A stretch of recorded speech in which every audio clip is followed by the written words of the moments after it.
Hello students, आप सभी का स्वागत है कंपटीशन क्लब के ऑनलाइन प्लेटफॉर्म में। तो आज हम लोग बात करेंगे पॉलिटी की क्लास में भारतीय राज्य व्यवस्था एवं संविधान की क्लास में भारतीय संविधान के प्रमुख स्रोत। बहुत इंपॉर्टेंट टॉपिक है आपके आगामी परीक्षाओं के लिए और 100% यहाँ से क्वेश्चंस जरूर बनते हैं। बिल्कुल किसी भी एग्जाम की अगर आप तैयारी कर रहे हैं, वनडे एग्जाम हो या और लेवल के एग्जाम हो, उन सभी में यहाँ से क्वेश्चन जरूर बनते हैं। तरीका बदलता है, जो हाईएस्ट एग्जाम होते हैं हमारे यहाँ कंडक्ट कराए जाते हैं, उनमें थोड़ा सा इसका जो है क्वेश्चन बनाने का जो तरीका है वो चेंज हो जाता है, मगर वनडे एग्जाम में सिर्फ फैक्चुअल जानकारी के रूप में पूछा जाता है। तो चलते हैं, आज हम लोग देखते हैं, बात करते हैं भारतीय संविधान के प्रमुख स्रोत। कहाँ-कहाँ से क्या-क्या चीजें जो है भारतीय संविधान बनाने में ली गई। सबसे पहली बात तो यह है कि हम देखेंगे ब्रिटेन। अब देखिए ब्रिटेन से क्या-क्या चीजें ली गई हैं, तो सबसे इम्पोर्टेंट बात है कि जो प्रेसिडेंट का पोस्ट है, राष्ट्रपति का पद है, वो लिया गया है। विधि का शासन यहीं से लिया गया है। कानून बनाने का जो निर्माण होता है, वो यहीं से पूरा संदर्भित किया गया है। जो मंत्रियों की अपनी कैबिनेट प्रणाली होती है, वो भी ब्रिटेन से लिया गया है। संसदीय शासन का जो स्वरूप है, आपने सुना होगा, संसदीय शासन में जैसे द्विसदनी विधायिका होती है, सदन में जो है दो सदन होते हैं और एक राष्ट्रपति होता है जो अभिन्न अंग होता है संसद का। तो संसदीय स्वरूप का भी यही से लिया गया है। और सबसे ज्यादा क्वेश्चन अब तक पूछा गया है एकल नागरिकता। जितने भी वनडे एग्जाम हो रहे हैं उनमें एकल नागरिकता का प्रावधान पूछा जाता है कि एकल नागरिकता प्रावधान किस देश से लिया गया है, तो आप बताएंगे ब्रिटेन के संविधान से लिया गया है। तो ये जरूर रखिए, सिंगल सिटीजनशिप। भारत में वैसे ही सिंगल सिटीजनशिप का प्रावधान है, अमेरिका में डुअल सिटीजनशिप का प्रोविजन है। बात करते हैं अमेरिका के संविधान से क्या क्या लिया गया है। देखिए अमेरिका के संविधान में लिखित संविधान, क्योंकि दुनिया का अगर पहला लिखित संविधान बना था तो वो अमेरिका में ही बना था। और भारत का जो संविधान है वो सबसे बड़ा और सबसे लंबा संविधान, क्योंकि 395 अनुच्छेद हैं, जिसमें 22 भाग हैं। और मूल संविधान में 8 अनुसूचियां थी, मगर वर्तमान में 12 अनुसूचियां हैं। आपको पता होना चाहिए, हम बात करते हैं प्रस्तावना मतलब प्रियम्बल। प्रियम्बल में जो पहला शब्द हम पढ़ते हैं, हम भारत के लोग, यही सिर्फ केवल अमेरिका के संविधान से लिया गया है। बाकी जितनी भी व्याख्या है या भाषा है वो ऑस्ट्रेलिया के संविधान से लिया गया है, जिसमें फंडामेंटल राइट्स मौलिक अधिकार बहुत बार क्वेश्चन आ चुका है वनडे एग्जाम में। जितने भी वनडे एग्जाम है देश के अंदर, उन सभी एग्जामों में मौलिक अधिकार जरूर पूछा जाता है कि फंडामेंटल राइट्स किस देश से लिया गया है। तो मौलिक अधिकार जो है अमेरिका से। स्वतंत्र न्यायपालिका और सर्वोच्च न्यायालय का भी प्रावधान कहाँ से है, आपको पता होना चाहिए, अमेरिका से।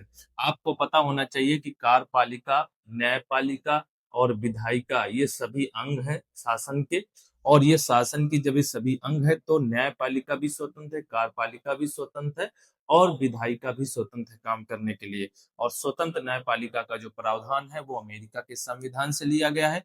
न्यायिक समीक्षा जिसको बोलते हैं जुडिशियल रिव्यू, जो आपको पता होना चाहिए, न्यायिक पुनर्लोकन भी कहते हैं। इसे क्या कहते हैं? न्यायिक पुनर्लोकन भी कहते हैं, लोकन भी कहते हैं। याद कर लीजिए कि ऐसे भी अगर हिंदी में पूछ लिया जाए तो यही न्यायिक समीक्षा ही है। ठीक है, अब हम बात करते हैं रूस के संविधान से। देखो रूस के संविधान से क्या क्या चीजें ली गई हैं। सबसे ज्यादा अब तक यदि क्वेश्चन पूछा गया है तो मौलिक कर्तव्य फंडामेंटल ड्यूटीज के बारे में पूछा गया है, किस देश के संविधान से लिया गया है, तो वो रूस के संविधान से लिया गया है। जहां social economics and the political जो जस्टिस है वो कहाँ से लिया गया है, तो आपको बताना पड़ेगा रूस के संविधान से। सामाजिक आर्थिक राजनीतिक जो न्याय है वो सब रूस के संविधान से लिया गया है। वहीं अगर हम बात करें ऑस्ट्रेलिया के संविधान से क्या क्या चीजें ली गई हैं, तो प्रस्तावना की पहली भाषा जो है वो अमेरिका के संविधान से लिया गया है। इसके बाद जो अन्य भाषाएं हैं प्रस्तावना या मतलब प्रियम्बल के अंदर, वो सारी ऑस्ट्रेलिया के संविधान से लिया गया है। वहीं अगर हम बात करें समवर्ती सूची कनकरेंट लिस्ट की, तो समवर्ती सूची का भी प्रावधान ऑस्ट्रेलिया के संविधान से लिया गया है। वहीं अगर हम ज्वाइंट जो है सेशन की बात करें, संयुक्त अधिवेशन की बात करें, अनुच्छेद 108 में इसका प्रावधान है। तो संयुक्त अधिवेशन का भी प्रावधान ऑस्ट्रेलिया के संविधान से लिया गया है। वहीं अगर हम केंद्र और राज्यों के बीच जो है रिलेशनशिप की बात अगर करें, तो भी ऑस्ट्रेलिया के संविधान से लिया गया है। बात करते हैं कनाडा के संविधान से क्या-क्या चीजें ली गई हैं। कनाडा के संविधान से सशक्त केंद्र का प्रावधान लिया गया है, संघात्मक व्यवस्था ली गई है और केंद्र राज्यों के बीच जो शक्तियां हैं उनके बंटवारे को लेकर भी चर्चा कनाडा के संविधान से अपनाया गया है। अवशिष्ट शक्तियां जो आपकी रेसिडुअल पावर्स होती हैं वो भी सेंट्रल गवर्नमेंट में जो है निहित होती हैं। राज्यपालों की जो नियुक्ति होती है राज्यों में, एक राज्य का राज्यपाल दो राज्यों से या दो से अधिक राज्यों का राज्यपाल नियुक्त हो सकता है। वहीं अगर हम बात करें आयरलैंड की या आयरिश संविधान से क्या क्या चीजें ली गई हैं, बहुत बार क्वेश्चंस पेपर में आया है नीति निर्देशक तत्व सिद्धांत। आपको पता होना चाहिए कि नीति निर्देशक तत्व सिद्धांत जो है डीपीएसपी जो लिया गया है वो आयरलैंड के संविधान से है और ये राज्य को कर्तव्य दिया जाता है कि एक राज्य के अंदर कल्याणकारी राज्य को बनाया जाए। इसके बाद अगर हम निर्वाचक मंडल की बात करें तो राष्ट्रपति का चुनाव होता है उसके लिए भी इलेक्टोरल जो है कॉलेज होता है, निर्वाचक मंडल होता है। तो ये राष्ट्रपति का जो निर्वाचक मंडल है उसका भी प्रावधान जो है किससे लिया गया है, आयरलैंड के संविधान से। और अब बात करते हैं जर्मनी। जर्मनी के जो संविधान है वो आपात बंद तीन प्रकार के है। एक तो है आपात बंद में राष्ट्रीय राष्ट्रीय आपातकाल, ठीक है। और राष्ट्रीय आपातकाल के बाद एक है राष्ट्रपति शासन, राष्ट्रपति शासन और राष्ट्रपति शासन के बाद है वित्तीय आपातकाल। आपको पता होना चाहिए वित्तीय आपातकाल, ठीक है ना। तो वित्तीय आपातकाल जो है ये है आपका 352 में अनुच्छेद और ये है आपका 356 में अनुच्छेद में और ये है 360 के अनुच्छेद में। तो आपको पता है आपात उपबंध, इसमें एक प्रावधान और है कि राष्ट्रीय आपातकाल के दौरान जो है मौलिक अधिकारों का निलंबन भी हो जाता है। तो यही आपात उपबंध में यही जर्मनी के संविधान से लिया गया है। तो बहुत सारी बातें जो है वो बिल्कुल क्लियर हो गई होंगी। एक चीज आपको थोड़ा सा ट्रिक बता देते हैं कि अगर संसदीय संबंधित कोई बात आ जाए तो सीधा सीधा ब्रिटेन लगा देना, ठीक है।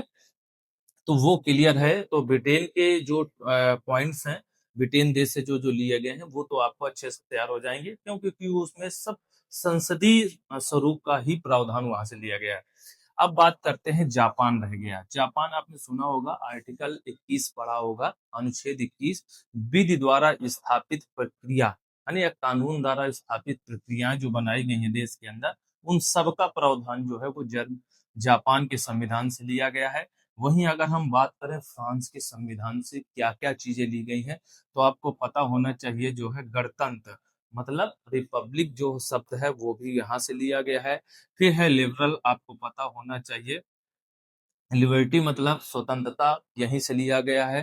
फ्रेटर्निटी जो बंधुत्व भाईचारे की जो भावना को बढ़ावा देता है वो भी आपके फ्रांस के संविधान से लिया गया है। इक्वलिटी जो है समानता, समानता का अधिकार आपने पढ़ा होगा मौलिक अधिकारों के दौरान कि 14 से 18 अनुच्छेद के बीच समानता के अधिकार को दर्शाया गया है। तो ये भी क्लियर हो गया होगा।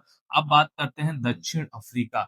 दक्षिण अफ्रीका मतलब साउथ अफ्रीका के संविधान से क्या क्या चीजें ली गई हैं। तो संविधान संशोधन की जो प्रक्रिया है वो दक्षिण अफ्रीका के संविधान आपको पता है ये अनुच्छेद 368 में है। किसमें है, अनुच्छेद 368 में है।